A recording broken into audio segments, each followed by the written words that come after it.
When our children can read in the home language, it's relatively easy to keep them motivated. We just need to find the books that they will love reading. But when it comes to writing, it's often more difficult.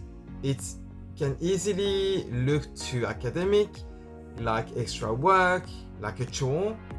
And so writing the home language often feels forced and unnecessary. So how do we create the need to write in the home language? How do we make it more relevant to our children living in a country where they don't need to write in our language?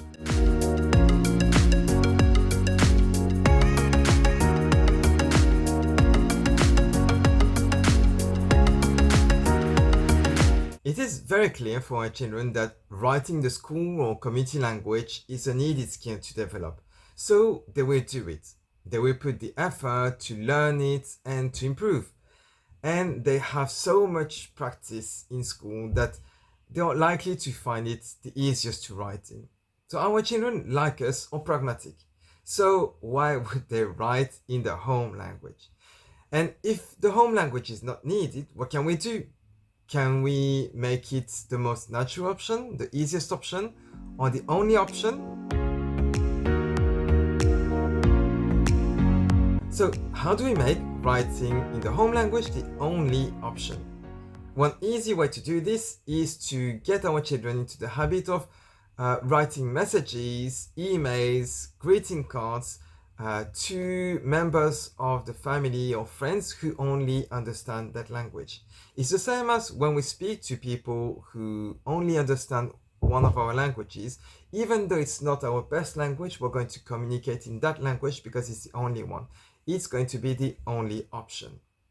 I just want to remind you as well that we've created a video on greeting cards and how they can help support writing the home language. I'm going to link it in the description below. One advantage of messaging friends and family is that the message can be short.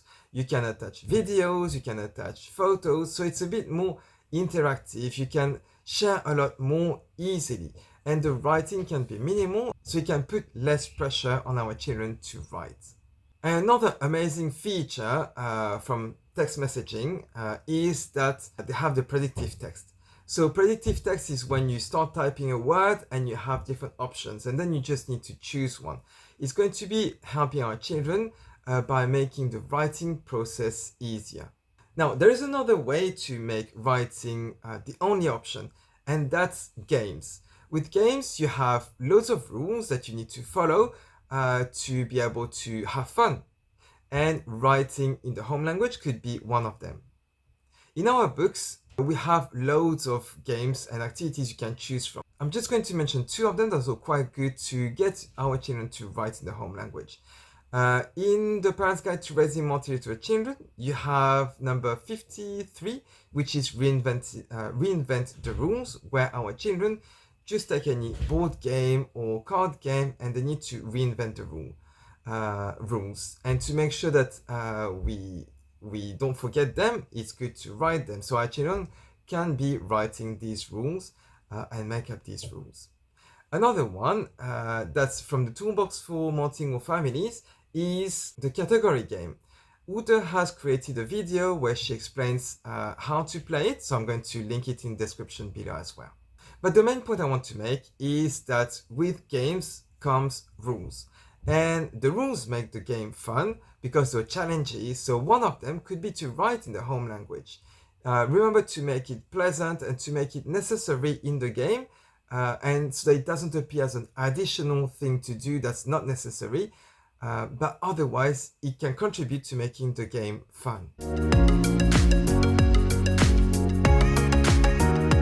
So that writing the home language does not feel irrelevant or like a chore, we can make it the easiest option or the most natural one. So what do I mean by that? When we watch a film in French, our sons tend to speak more in French to comment on it afterwards. And the reason is simple, is that they have their brain in the French mode because we're watching the film, but also they have all the vocabulary they need to be able to express themselves. So we can do the same for writing.